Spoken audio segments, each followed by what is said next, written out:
आई भैया, सबसे पहले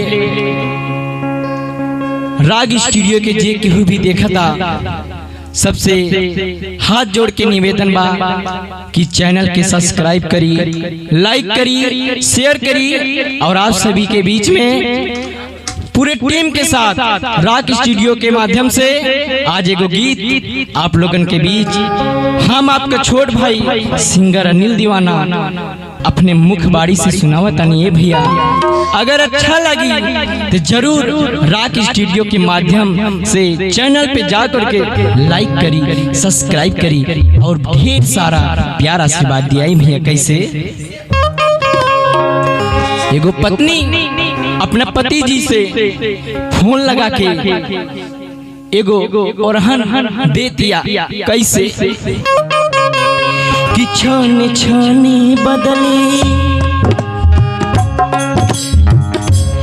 छाने छाने बदले तोहरो मिजाज रजाओ, उड़न बाज रजाओ, धोखेबाज रजाओ। छाने छाने बदले तोहरो मिजाज रजाओ, उड़न बाज रजाओ, धोखेबाज रजाओ।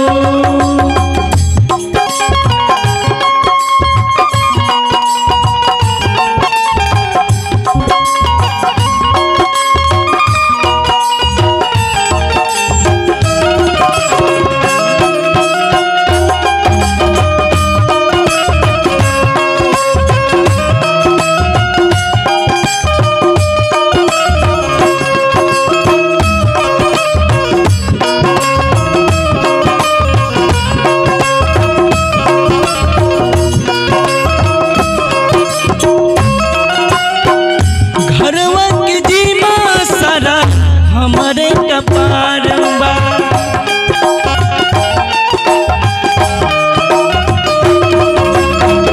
देहिया में दयारी चढ़ल बुखार बा।